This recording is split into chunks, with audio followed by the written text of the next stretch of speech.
می نویسن که اسلام جان درباره پامیر و بدخشان بنویس. درباره پامیر و بدخشان چی بنویسم؟ ولی در پامیر و بدخشان جنگ میشه.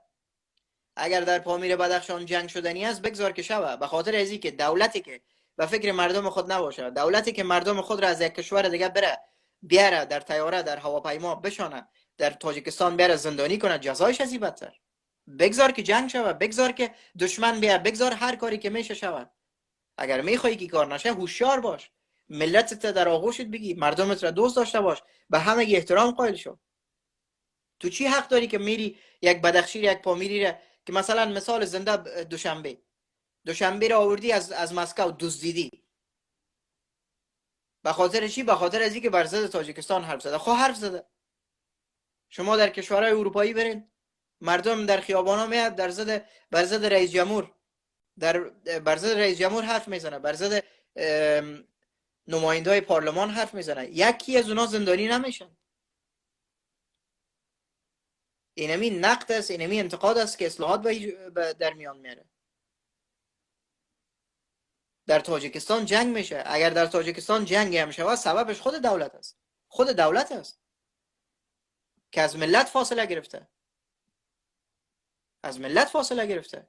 امروز ملت راضی نیست. امروز جوانای تاجیک بیچاره هستند، مسافر هستند، پناهنده هستند، از خانواده خود، از مادر خود، از خواهر خود دور هستند. و او تاجیکایی هم که در روسیه هستند در ترس هستند، در هراس هستند.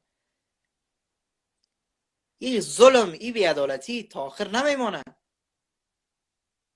در حرکت، در مبارزه، در استادگی، در عدالت خواهی برادرای تاجیک بدخشان و پامیر برکت خداوند دیگام قوت بتشان که برای عدالت، برای استادگی صدا بلند کنن. اما خواهش ما از برادرای تاجیک بدخشان و پامیری است که متوجه باشین که فریب دشمن را نخورین.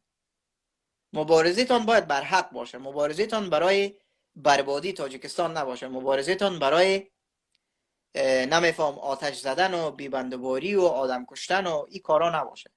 صدای عدالت بلند کنین، حقتان را بخواین، اما بر ضد ازی باشین که دشمن بخواد از شما استفاده کنه، بر ضد کشور خودتان، بر ضد سرزمین خودتان، بر ضد مردم خودتان. این باریکی را متوجه شید. در غیر از او عدالت خواهی حقتان است. عدالت خواهی کنین، صدایتان را بلند کنین. مثل دوشنبه با صدها هزارها تاجیک در زندان ها هستند. شاید زنده باشن، شاید زنده نباشن، شاید می لحظه شکنجه شده روان هستن. ما چی کنیم؟ ما به صفت یک تاجیک خراسان بیایم بگویم نه تاجیکای بدخشان و پامیر خاموش باشین که تاجیکستان خراب نشه؟ تاجیکستان اگر دولت شوشیاره است، اگر دولت تاجیکستان بیداره است، اگر دولت تاجیکستان سیاست میدانه، باید قدر ملت خود را بدانه، باید قدر مردم خود را بدانه.